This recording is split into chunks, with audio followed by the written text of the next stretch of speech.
자천, 타천 뭐 이런 네. 후보들이 지금 뭐 저희들 지역 정가에서 올고 있으니까 거론되는 사람을 거론하는 단계. 그렇죠. 네. 아무래도 지금 뭐 더불어민주당 같은 경우는 뭐 현직 시장의 어떤 프리미엄을 갖고 있는 은수미 시장이 뭐 최근 요즘 행보를 보면은 1순위로 가지 않겠어요? 그렇죠. 지난 뭐 4월달, 5월달 뭐 동방문 시작했습니다. 자체 예산으로 판교 트랙까지 한다고. 그렇죠. 그래서 뭐 공약 하다가는지 모르겠습니다만. 행보 자체도 뭐 일찌감치 뭐 백신 맞고 현장의 어떤 접촉면도 지금 높여나가고 있는 상황이기 때문에 뭐 당연히 1순위죠. 준비하지 않은 현역 신약이니까. 그럴 수밖에 없는 것들이고. 다만 아쉬운 부분들이 아까 말한 것처럼 이제 그 워낙 코로나 같은 게 많이 발생하고 있다 보니까 그거에 대한 백신에 대한 방역 이런 것들에 대한 약간 좀 비판도 나올 수 있는 부분이지만 뭐 여전히 뭐 은수미 시장이 현재로서는 제일 먼저 거론된다고 봅니다. 코로나 부분에 네. 성남시 항상 1, 2를 다퉈요. 그렇죠.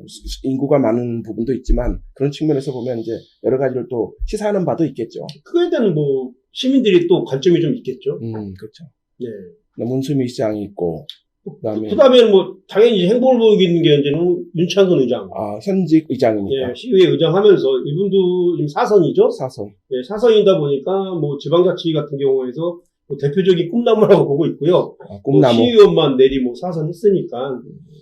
그다음에 또 이제 의장 맡고 있고 뭐 의장 맡으면서 요즘 뭐 광폭 행보하고 뭐 유튜브 하는 의장 뭐 이런 식으로 해가지고 많이 홍보하고 있고요. 또 최근에는 이제 풍생고등학교 동문회장까지 맡으면서 이제 동문회 조직들을 서서히 이제 윤곽을 좀 만들어나가고 있는 걸 보고 있습니다. 뭐 한간에서는 동문회 조직이 뭐 선거 조직이냐 뭐 그런 얘기도 있는 것 같아요. 뭐 일부 비판도 있는데 뭐 결국 본인이 지역 출신이고 뭐 지역에서 의원했으니까 그거들이 반대로 이제 강점.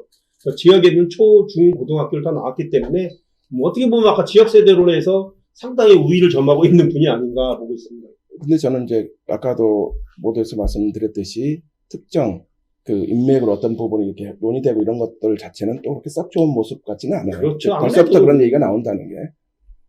내 말은 모르겠습니다만. 그러니까 지난번에도 그렇고 뭐 동문들이 그 이전에 방송한 옛날 도의원했던 분들이 평생 동문회장 할 때 한번 그런 부분들이 문제가 좀 제기된 적이 있었기 때문에 뭐 과연 동문회장 한 게 독이 될지 득이 될지 좀 지켜보도록 하겠습니다. 예, 지역이 판단할 문제고 동문들이 판단하겠죠. 이제. 네. 동문들이야 뭐 동문이 나온다는데 쌍수를 듣고 환영할 수밖에 없지 않겠어요? 또 있지만 반대로 뭐 동문이 하나의 성향을 갖고 있는 건 아니죠. 그렇죠. 그러니까 다양한 성향을 갖고 있기 때문에 여야도 있고. 또 그다음에 이제 최만식 그렇죠. 도의원이죠. 지금 경기도의회 상임위원장도 맡고 있고. 그렇죠. 예. 어떻게 보면 최만식 의원은 뭐 내부적으로 뭐 출마를 공식화했다는 얘기도 있어요. 맞나요? 지금 뭐 여론이나 뭐해서 굳이 본인이 지금 거부하지는 않습니다. 부인하지 않고 있고요. 당연히 뭐 출마한다라고 지금 말하고 있는 상태이고요. 뭐 본인도 역시 김태년 의원과 맥을 같이 합니다. 경희대 출신에다가 같이 뭐 정치에 발을 들여서 뭐 보좌관 출신이기도 하지만 똑같이 이제 윤창근 의원과 같이 이제 3선까지 하고 이번에 도의회 옮겨가고 선수로는 4선이죠. 그렇죠. 도의원 하면서 뭐 초선임에도 불구하고 뭐 위원장까지 끝쳤으니까 뭐 정치적인 부분에 있어서 뭐 어느 정도 궤도에 올라 있다라고 보고 있습니다. 그렇게 볼 수 있겠네요. 네네네. 그다음에 도의원 중에 조광주 의원도 있죠. 그렇죠. 조광주 의원이 어떻게 지난번 2018년도에도 출마 선언을 하고 그랬었어요. 그렇죠. 예. 뭐 본인이 이제 출마 선언까지 해가지고 시장의 부분들을 가동을 했었는데 결국 나중에 출마를 접으면서 도의원 한 번 더 하고 있는데 도의원이라는 부분들이 어느 정도 이제 한두 끝도 할 수 없으니까 그렇죠. 이후에 행보에서 당연히 이제 그 위로 올라갈 수 있는 건 뭐 시장 정도라고 보고 있기 때문에 뭐 아직 구체적인 뭐 본인이 어떤 출마 선언을 한 적은 없지만 일단은 뭐 이재명 대통령 만들기 뭐 이런 쪽에 좀 적극적 개입하면서 뭐 이유를 보겠다 뭐 이 정도로 알고 있습니다. 그다음에 이제 안성욱 변호사 2018년도에 출사표도 던졌죠. 그 은수미 시장과 경선은 아니고 은수미 시장 공천을 받음으로 해가지고 이제 무산됐는데 어떻게 최근 근황을 좀 아시나요? 그죠. 은수미 시장에 대해서 어떻게 보면 지난번에서 끝까지 좀 반발했던 분 중에 한 분이고요. 뭐 이후에 본인이 이제 민주당 지역적인 활동보다 중앙당에서 하는 거였고 뭐 지금 민주당 관련 여러 가지 뭐 변론이나 뭐 이런 거 좀 많이 묻고 있으면서 지금 지역의 어떤 캐프보다는 중앙에서 많이 좀 자기 자신의 영향력을 좀 키워나가서 뭐 아까 이후에 그 힘을 가지고 지역을 내려오겠다 뭐 이 정도의 의지를 갖고 있는 걸로 알고 있습니다. 그 지역의 당내의 이런 관계 부분들은 지난번 지방선거 때 미미한 부분들이 있지 않았습니까? 그렇죠. 그런 부분들이 어떻게 많이 좀 해소가 된 건가요? 지역적에서 아직까지 뭐 그게 크게 해소된 건 아닌 건데 아까 어떻게 이제 안성우 변호사의 큰 해결책인 거 민주당스러워야 된다. 민주당스러워야 된다. 네, 예. 본인이 이제 민주당스럽고 민주당과 같이 내국 만들어 나가야 되는 어떤 과제가 남아있기 때문에 뭐 이후에 저 부분에 대해서 뭔가 해결점을 찾지 않으면 뭐 이후에 시장 후보라든지 이런 것들 지역에서 좀 약간 좀 어렵지 않나 이렇게 보는 면도 있거든요. 안성욱 변호사도 성남 세대라고 볼 수 있겠네요. 그렇죠. 지금 성남에 있는 지금 학교가 서고- 바뀌었죠. 옛날 성남고등학교. 서고 지금은 성남고등학교 네, 그렇죠. 뭐 출신이고요. 뭐 그 이후에 뭐 검사 출신으로서 뭐 검사로서 뭐 상당히 뭐 잘 나가던 때도 있었습니다. 그동안 계속 정치를 하려고 정치 입문을 두려웠던 기기도 하고. 그렇죠. 예. 예. 그 다음에 이제 박문석 의장? 그렇죠. 예. 얘기도 나오는데, 어떻게 생각하세요? 이제 박문석 의장은 원래 그 꿈은 제가 봤을 때도 이제 본인도 시장 몇 선인 줄 아십니까? 5선. 5선. 최다선이죠. 그러니까 뭐 얼마 전에 사퇴하셨지만 사퇴하지 않았다면 그것 때문에 뭐 말도 많았죠. 그렇죠. 네. 뭐 사퇴하지 않았다면 현직 최다선 의원입니다. 최다선 의원이 갈 수 있는 방향은 뭐 당연히 뭐 성남시장 아니면 뭐 국회의원 뭐 이 정도로 볼 수 있는데 그렇죠. 지역에서 뭐, 두 가지 부분이겠죠. 이제. 지역적인 어떤 그 점이 좀 부딪히고 뭐 이번에 뭐 여러 가지 뭐 구설수에 휘말리면서 약간 입지점은 약해졌지만 뭐 이것들의 해결점에 따라서 이후에 뭐 충분히 성남시장 후보군에 들어올 수 있는 그런 인물이기도 하긴 합니다. 조금 최근에 일어난 사태로 좀 기스가 났다. 이렇게 그렇죠. 그렇게 볼 수도 있겠네요. 어떻게 보면은 분당 갑 같은 경우가 이제 김병관 의원이 있지 않습니까? 예. 김병관 의원 지금 지역 인정 맡고 있기 때문에 김병관 의원과 박문석 의원이 어떻게 투톱을 만들어 나가느냐. 어떻게 보면 이게 악어와 악어의 관계 아닙니까?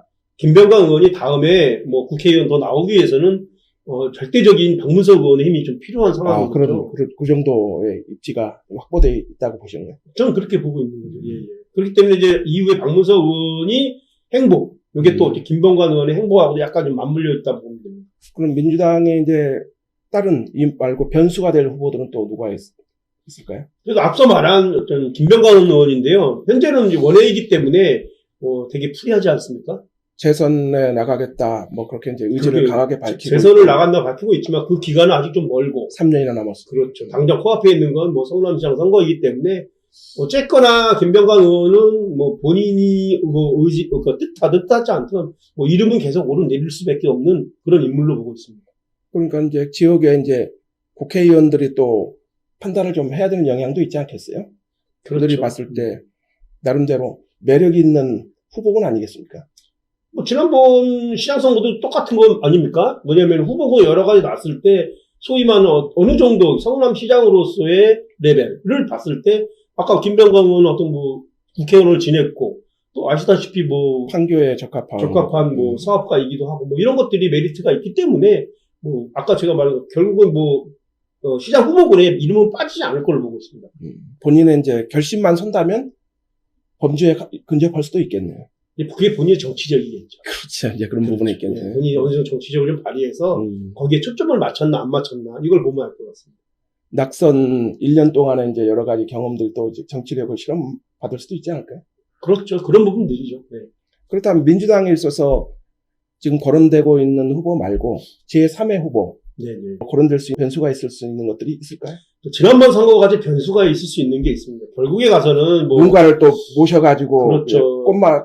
꽃가마에 태워오는 거? 결론은 그거죠. 현직 지금 국회의원이 지금 김태년 의원, 그렇죠. 여기 김병욱 의원 하나 있고 그다음에 윤영찬 의원 세 분이 있지 않습니까? 현역이 3명이죠. 이 세 명이 어떻게 머리를 맞대느냐에 따라서 또 다른 변수가 나올 수 있다는 거죠. 고금가 돼야 되겠죠. 그렇죠. 이 세 명이 합의를 안 되는데 예를 들어서 합의가 안 된 상태에서 그 셋 중에 어느 하나 예를 들어 지난번 시장 선거에서 김병욱 후보가 자기가 시장 나가겠다고 끝까지 주장하지 않았습니까? 출마하려고 그랬죠. 그렇죠. 이제 이런 부분들 때문에 요걸 바로 이제 또 다른 변수로 볼 수 있는 게 이 세 국회의원이 합의가 안 됐을 인물이 만약에 그러니까 어떠한 인물이 합의 안 됐을 때 제3의 인물이 또 다시 나올 수 있다. 뭐 이렇게 보고 있습니다. 그럼 지금 보면 이제 민주당에서 거론되는 후보 중에서는 묘하게도 윤창건 의장하고 최만식 도의원이 수정구 출신이에요. 그렇죠. 예. 나머지는 이제 중원구 뭐 이렇게 돼 있는데 또 현역이기도 하고 그런 부분들이 좀 미묘할 것 같아요. 수정구 입장에서는. 수정구 입장에서는 뭐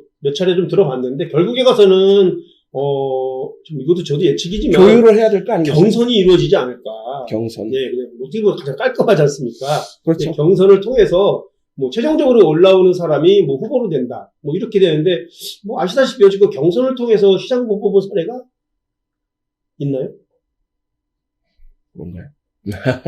두고 봐야 되죠. 옛날에 뭐 저기 한나라당 같은 경우에 옛날에 이제 이대호하고 경선했죠. 뭐 한 번 있었던 거 있는데 결국은 그건 뭐 당내 경선이 아니라 그 몇몇만이 모여서 뭐 손들기로 해가지고 한 거기 때문에 전반적인 경선이 과연 이루어질까 안 이루어질까 이런 정말 의미 있는 경선. 그렇죠. 네, 맞습니다. 그 얘기를 하시는 거죠. 네.